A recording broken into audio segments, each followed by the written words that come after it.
এটাই ফুল দিবেন জীবিত মানুষের জন্য। একজন অসুস্থ, তাকে হাসপাতাল দেখতে যান, তার বাড়িতে দেখতে যান, তার জন্য দুইটা জিনিস নিয়ে যাবেন।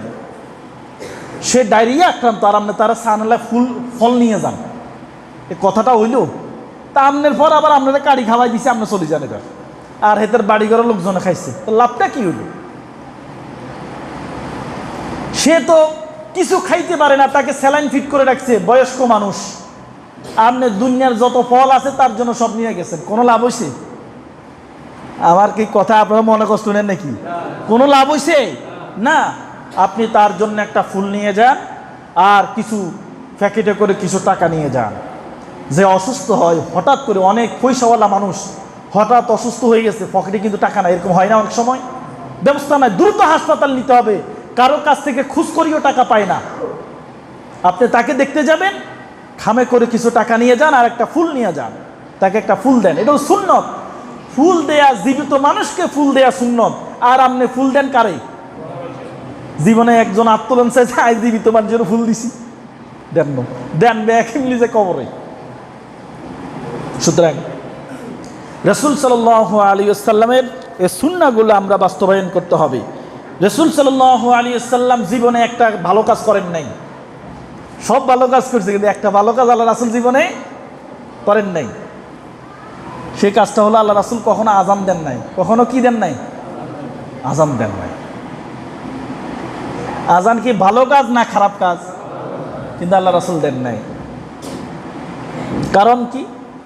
এর না বললে তো কেবল না, হুজুর তো নতুন হাদিস বার করছে। কারণ হলো রাসূল সাল্লাল্লাহু আলাইহি ওয়াসাল্লাম যেই দিকে মানুষদেরকে ডাকবে, সেই দিকে যদি কেউ না যায়, তাহলে তার ঈমান থাকবে না। কি থাকবে না? ঈমান থাকবে না। আল্লাহ রাসূল যখন আযান দিতেন, এরকম যদি হতো, আল্লাহ রাসূল আযান দেওয়ার সময় বলতেন হাইয়া আলাস সালাত, নামাজ পড়ার জন্য মসজিদে আসো।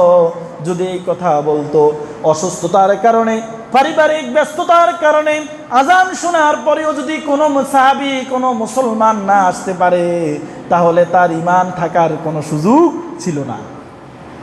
এই জন্য আল্লাহ রাসূল কি দেন নাই? আল্লাহ রাসূল ডেকেছে আপনাকে, আপনি যে অবস্থায় আছেন এই অবস্থায় আমরা আসতে। রাসূলের ডাক যারা শুনে নাই, উহুদ যুদ্ধে যাচ্ছে, 1000 সাহাবী নিয়ে রওনা দিয়েছে। কত হাজার সাহাবী? 1000। আপনি বলবেন হুজুর কত মানুষ, নামাজ হড়ি লাভ কি?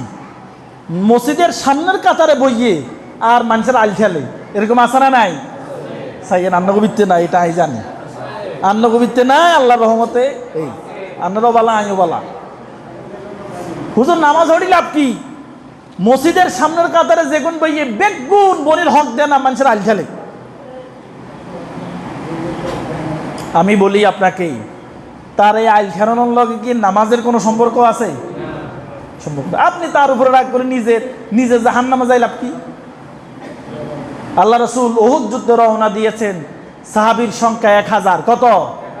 1000। কতটুক যাওয়ার পরে মুনাফিকের সর্দার আব্দুল্লাহ ইবনে উবাই ইবনে সালুল, এই মুনাফিক কি করছে? 300 জন পিছন থেকে বাগাইলে চলে আসছে। কতজন? 300 জন। তাহলে আল্লাহ রাসূল মুহাম্মদ রাসূলুল্লাহ সাল্লাল্লাহু আলাইহি ওয়াসাল্লাম পৃথিবীর সেরা মানুষ। পৃথিবীর কি মানুষ? আল্লাহ রাসূলের মতো মানুষ কি কিয়ামত পর্যন্ত আর পৃথিবীতে আসবে? আসবে না, কিয়ামত পর্যন্ত আসবে না। শুরুতেও ছিল না, নবীরা ছিলেন সম্মানিত। কিয়ামত পর্যন্ত মুহাম্মদের মতো এত সেরা মানুষ আসবে না। সেই সেরা মানুষের সাথে থেকে 1000 জনের মধ্যে 300 জন চলে এসছে। শতকরা কত পার্সেন্ট? 30%। কত পার্সেন্ট? তাহলে সেরা মানুষের আমল যদি মুনাফিকের পরিমাণ 30% হয়, আপনার আমলে মুনাফিক কত পার্সেন্ট হতে পারে? আমার কথা কি বুঝা যায়? কষ্ট লাগে না? এবার নিজের বুকে হাত দিয়ে নিজেকে প্রশ্ন করেন, নূর হোসেন তুমি কি নিজে মুনাফিক?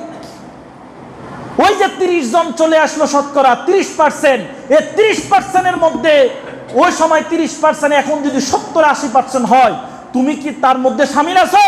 নাকি তুমি সাচ্চা ইমানদার, তুমি সাচ্চা মুসলমান? নিজের বুকে হাত দিয়ে এবার নিজেকে প্রশ্ন করেন। আপনি মনে করেছেন আপনি নামাজ পড়েছেন এই জন্য আপনি পার পেয়ে গেছেন? নো।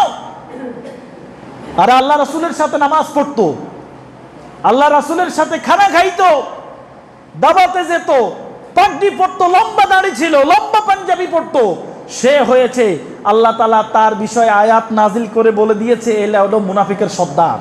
এটা কি মুনাফিকের? মানে আপনি মনে করেন আই তো নামাজ পড়ি, আমি তো লম্বা পাঞ্জাবি গাদ্দি, না, এটা ঈমানের আলামত নয়।